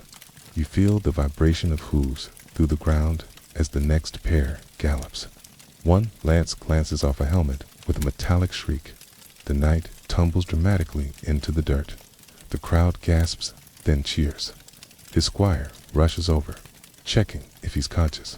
He is, barely, and manages a dazed thumbs dash up your fringe tidbit in some regions. Knights deliberately staged dramatic falls to win applause, knowing the audience loved spectacle more than victory. Chivalry, it turns out, had a flair for show business. Nearby, musicians strike up a tune, fiddles and drums echoing across the field. Vendors hawk fried fish, sweet cakes, and cheap trinkets shaped like shields. Children dart between tents, pretending to duel with sticks. Your second light joke sneaks in as you spot a man selling authentic splinters from broken lances. You can't resist. Congratulations, you've just discovered the first souvenir industry. Behind the stands, a quieter contest unfolds. The melee. Groups of knights face off in what looks like organized chaos. The rules? Don't die and try to look gallant while not dying. Wooden swords crack against shields. Armor clanks like musical bells. The fighters' grunts blend with laughter. It's intense, but oddly joyful combat as choreography. You notice that between bouts, knights chat amiably, swapping tips on grip and breathing, like athletes at a friendly scrimmage. The rivalry is fierce but ritualized. Here, violence is art, contained and applauded. A lady in blue murmurs. The tournament is life itself. Struggle, spectacle, applause, and the hope your helmet stays on. You nod. She's not wrong. Historians still debate how chivalry was interpreted in practice. Was it genuine moral code or just polished branding for a warrior class trying to seem civilized? Watching these knights pose for the crowd, you suspect both as the sun climbs higher. The jousting finals begin. The best of the day face each other for prize of silver goblets, fine horses, and, occasionally, a lady's favor. The trumpets blare. Dust swirls. Horses rear. One knight small, agile, and clearly overconfident tilts against a veteran twice his size. The charge is clean, swift, cinematic. Then wham! The smaller man flies backward off his saddle, flipping midair like a sack of laundry. The crowd roars approval. The victor salutes modestly, though his grin says it all. You can't help but whisper your third light joke. That guy just invented slow motion centuries before cameras existed. The mood softens as dusk begins to fall. The knights disarm, the banners droop, and music drifts from the pavilions. The day's bruises turn into stories, and stories into laughter. Servants light torches. Noble women stroll among the tents, offering congratulations or bandages. You find yourself drawn toward a distant ring of firelight. There, squires and townsfolk are gathering for the after-party contest of jesters and minstrels. Their laughter rises like sparks. A young minstrel tunes a lute and begins a bawdy ballad about a knight who lost his armor and his dignity in the same tilt. The crowd howls. Even the bruised participants laugh along because, in the end, mockery is part of the game. Historians still argue whether these festivals blurred class boundaries or reinforced them. After all, everyone shared the same dust, if not the same wine. Watching lords and peasants laugh at the same song. It's hard to tell where power truly sits tonight. As the stars wheel overhead, a noblewoman raises her goblet. To glory and foolishness, she cries. Everyone echoes her toast to sip from a borrowed cup. Cue the metal cool against your lips. And realize how these tournaments bridged two worlds, the brutality of war and the craving for performance. They turned danger into dance, pride into play.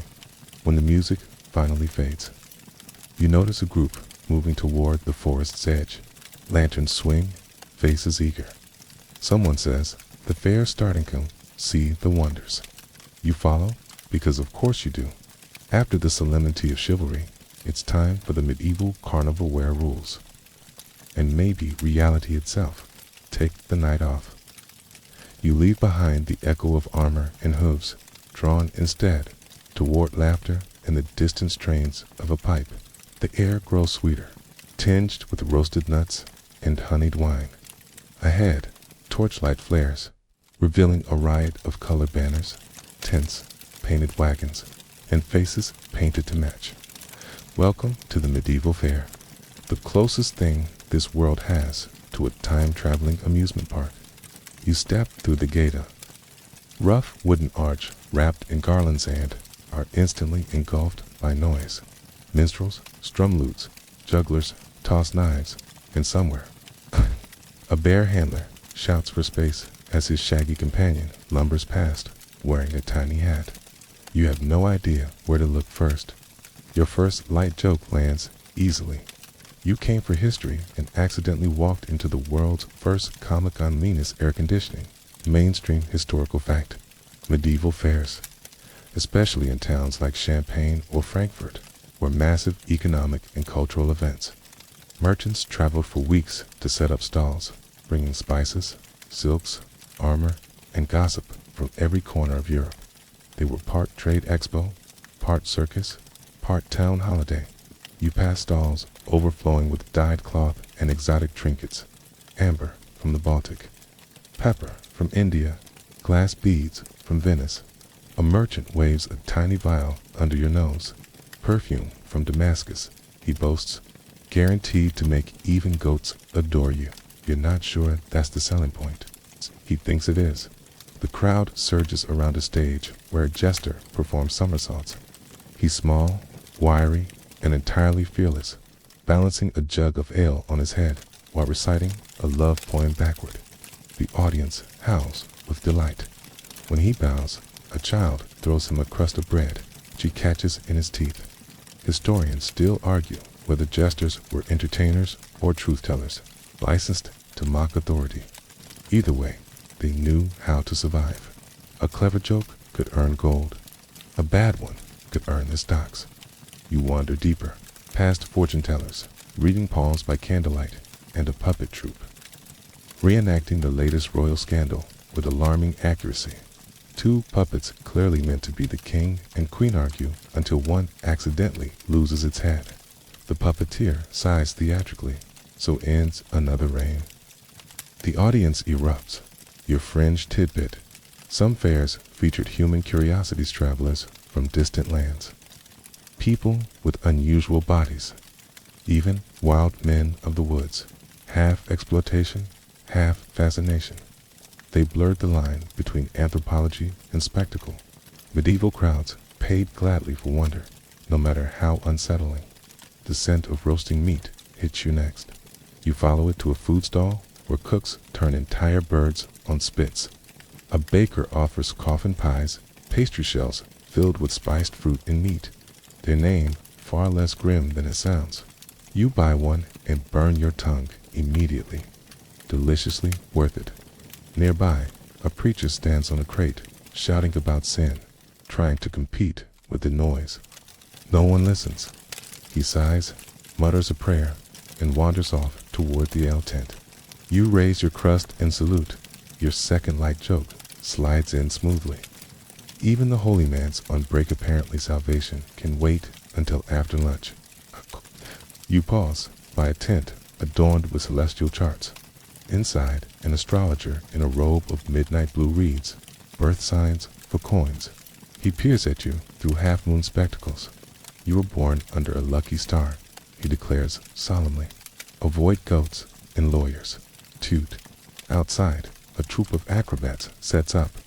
Drums pound. The crowd presses close. One performer barefoot, muscles taut, leaps through a flaming hoop while juggling apples. The applause is thunderous. The fair isn't just commerce, it's catharsis. After months of toil, people need to laugh, eat, and be amazed. Historians still debate whether these fairs were primarily religious festivals or early commercial hubs. Many coincided with saints' feast days, but money was the real miracle here.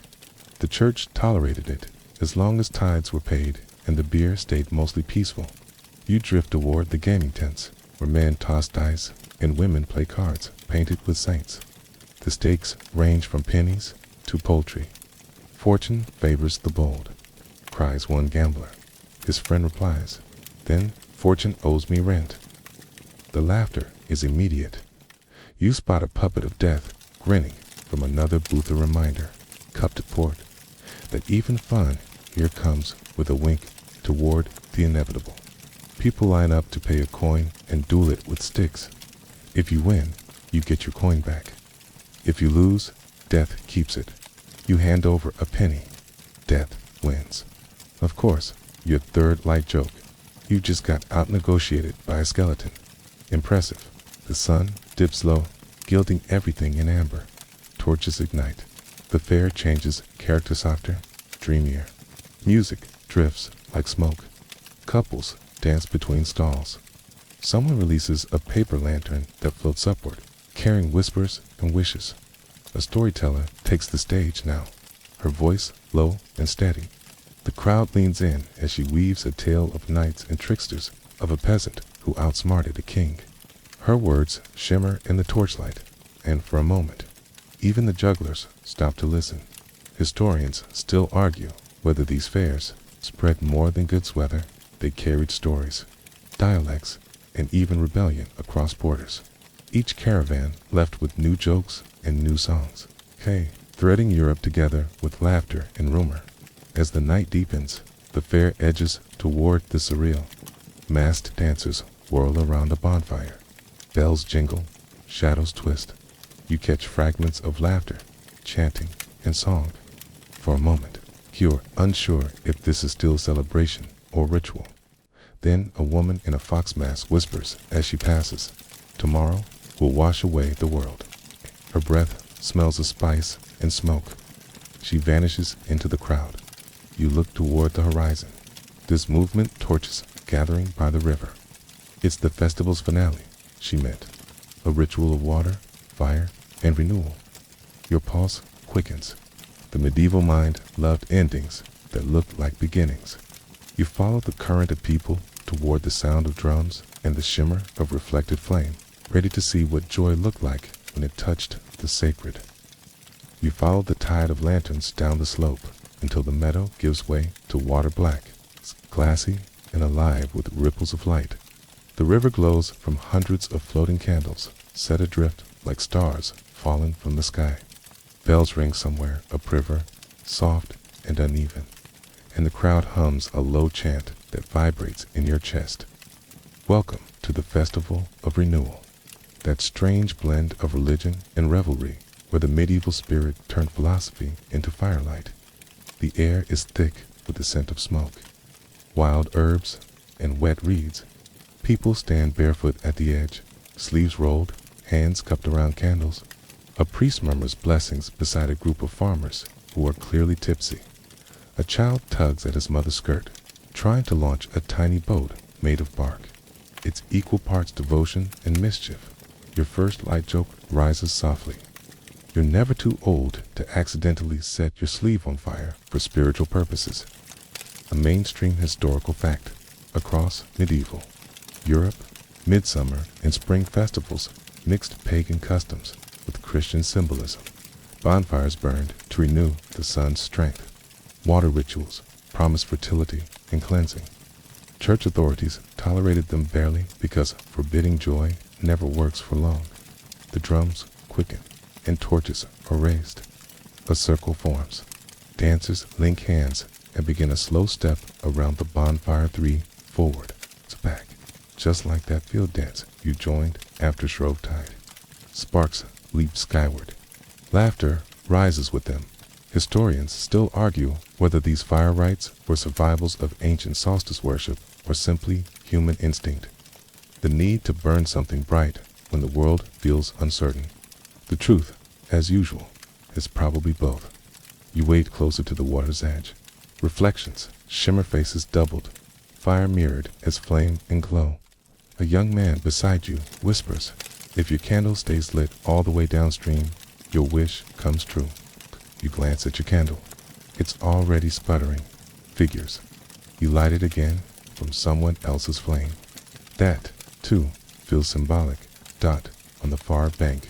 Musicians play a mix of pipes, drums, and something like a bowed harp.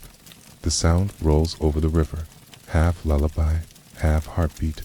A pair of women in garlands scatter petals into the water. Behind them, a man dressed as St. John dips a wooden cross and declares the river blessed. Half the crowd crosses themselves. The other half cheers and tosses in coins for luck. Your fringe tidbit in parts of Eastern Europe. Midsummer celebrations included ritual mock drownings of pidgeys, of witches or winter spirits cast into water to banish misfortune. Sometimes, though, the effigies were so realistic that travelers panicked, thinking real bodies had been sacrificed. Context, as they say, matters. You feel a tug on your sleeve. It's the woman in the fox mask from the fair. She presses a sprig of rosemary into your palm. For memory, she says. Then she's gone again, swallowed by the shifting light. Your second light joke slips in as you watch a group of drunk carpenters attempting to leap the bonfire. Ah yes, the original Olympic event, competitive regret. The fire cracks and bends toward the stars. People toss offerings flowers, bits of ribbon, even parchment scrawled with secret wishes. One man throws in a pair of shoes, shouting, "No more blisters this harvest." The crowd applauds. You start to see how every prayer, no matter how silly, carries the same heartbeat, hope disguised as humor. Historians still debate whether these festivals represented rebellion or reverence. Did they affirm the church's grip on life, or challenge it with laughter and light? Watching the faces around uppresent and priest, child and elder, you realize it doesn't matter. For one night, everyone belongs to the same rhythm. A cheer erupts as a torchbearer appears on the hilltop, silhouetted against the sky. He runs down, trailing sparks, to light another fire farther down the bank. The gesture ripples outward, flame to flame, hand to hand, village to village. The night becomes a living constellation. You tilt your head back. The stars above look almost jealous. Your third light joke finds its moment. You can't help wondering if this is where fireworks got their first job application. The music swells. Couples dance closer to the flames, spinning until garments blur. A monk plays a pipe with surprising flair. A farmer accompanies him with spoons. A cluster of young girls wade into the water, laughing as they send wreaths floating away. Folk tradition says the wreath that drifts closest to your chosen partner means a wedding by next midsummer. You catch one glance between two of them that's pure, glowing certainty. As the night deepens, the drums slow. The crowd begins to hum a wordless drone that seems older than language. The air cools, but the fire stays bright, breathing warmth into every face. A storyteller steps forward, voice low, steady. She speaks of cycles of winter yielding to spring, of fire yielding to ash. What we burn, she says, we give back to time. The crowd murmurs assent. You realize that beneath all the laughter and ale, the medieval world knew impermanence intimately. Festivals weren't just distractions. They were rehearsals for letting go. Historians still argue whether the persistence of such rites showed superstition or resilience, maybe both. You watch an old man kneel and cup a handful of river water, dripping it over his head, cleansing, cooling, beginning again. As the last of the candles float away, the drums fade into silence. The only sound is the crackle of embers and the slow whisper of the river. One by one, people turn toward home, barefoot, humming, peaceful. You linger a little longer, holding the rosemary sprig. Its scent is sharp and grounding. Somewhere behind you, an owl hoots a reminder that even after celebration, the night still belongs to the living and the dreaming alike. You breathe in smoke, spice, and cool water air. Tomorrow, the fires will be ash, and life will resume. Plows, sermons, debts, births, deaths. But tonight, Everything feels suspended, luminous, timeless, human. You turn back toward the path, the glow fading behind you. In the distance, you see another flicker lanterns moving toward the horizon. Pilgrims, maybe, or wanderers seeking one last story before dawn. You decide to follow, because this journey through medieval joy isn't over yet, just needs a place to rest, a quiet closing of the circle. The path winds away from the river and into open countryside, where dawn waits just beyond the hills. The last of the festival's glow flickers behind you like a memory, but ahead, another light beckons, a soft orange pulse that smells faintly of bread and wood smoke. You crest a rise and see it, a roadside inn, its thatched roof steamed with dew, its windows fogged by laughter. Inside, voices rise in song. The medieval world doesn't end with solemn ritual. It ends with a good story, a warm drink, and a stranger who insists you join the chorus. You push through the door. The warmth hits first, the mingled heat of bodies, fire and yeast. The inn is crowded, full of travelers still dusted with ash from the festival. Merchants, pilgrims, minstrels, even a soldier with his helmet dangling from his belt. The floorboards creak like a ship's hull. A woman behind the counter grins. You look half drowned in starlight ale. You nod, and she fills a pewter mug. Your first light joke lands easily. It's either this or holy water, and one of those is funnier. The ale tastes alive sweet, bitter, and faintly smoky, as though it remembers the bonfire. Around you, conversation swirls, tales of tournaments won, fairs survived, games played too fiercely, and nights spent dancing barefoot in mud. The air hums with reminiscence, with the soft glow of satisfaction that follows chaos. A minstrel strums a lute, plucking the same melody you heard by the river. He's joined by a woman with a reed flute and a boy tapping a drum. The tune grows into something familiar, ancient a patchwork of all the sounds you've collected on this strange journey. Eh? Mainstream historical fact. Medieval inns weren't just places to sleep. They were hubs of storytelling, performance, and rumor. Travelers swapped local news and spun tales for coin or company in a time before printing presses and social media. This was how the world stayed stitched together. One fire, one tale, one listener at a time. Historians still argue whether these inns were safe havens or dens of sin. The truth, predictably, depends on how much ale you've had. At a nearby table, a friar laughs with a merchant over dice. If I win, the friar declares, you pay for my pilgrimage. The merchant grins. And if I win, then you're absolved for cheating, says the friar, throwing first. The whole room erupts. You catch yourself smiling too.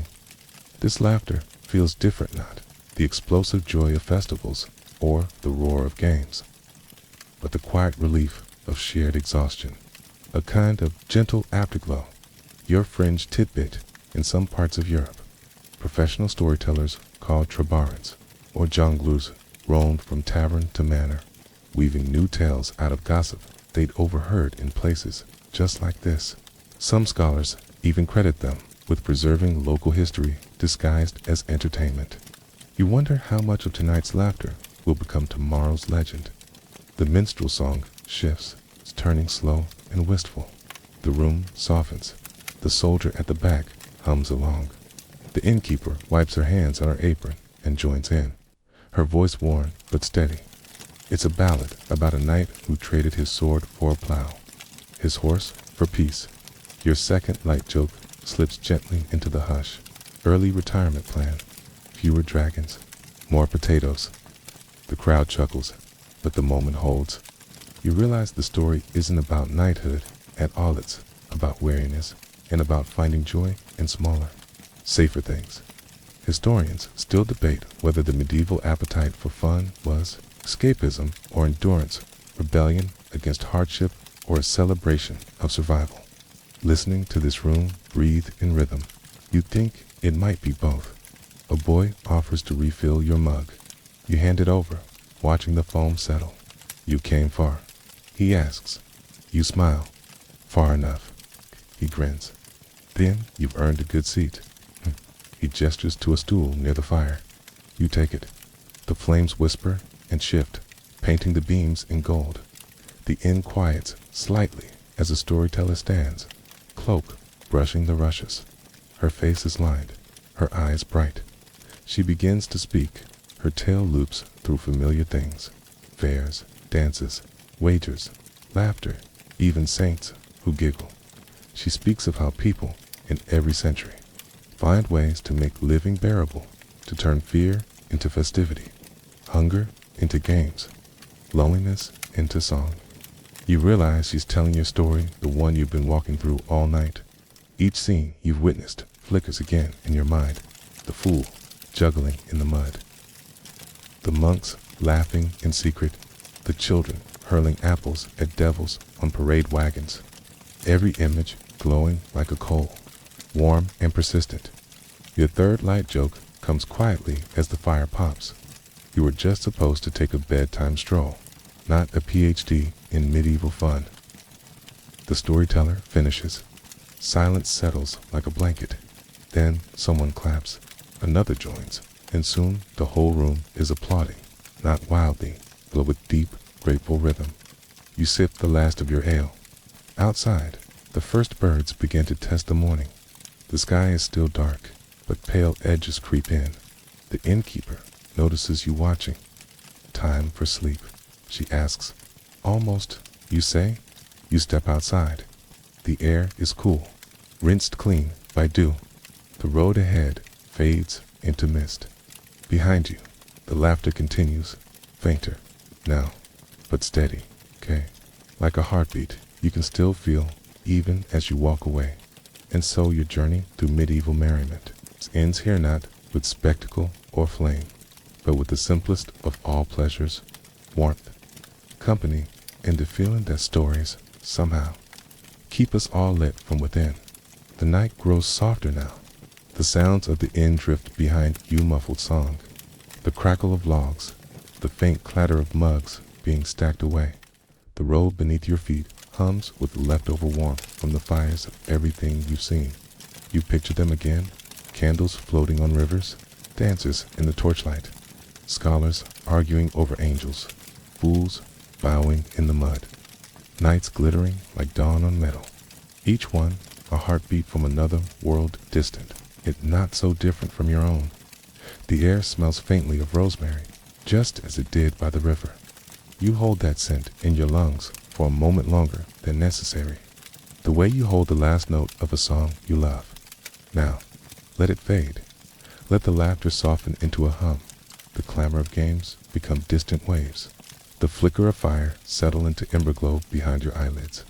You can feel the weight of time itself, exhales, centuries, collapsing into a single breath. These people you've met tonight, the monks, jesters, scholars, peasants, and dreamers, they all disappear now into the dark, leaving only their echo, that strange, shining instinct to play, even when the world feels heavy. Especially then, you take one more step, the world blurs. The road becomes a ribbon of silver, leading nowhere in particular, which is exactly where dreams began. So breathe in, let the last sparks drift away, and when you wake, maybe you'll carry a little of that medieval mischief with you, a reminder that joy, no matter how peculiar, is one of the oldest things we share. Sweet dreams.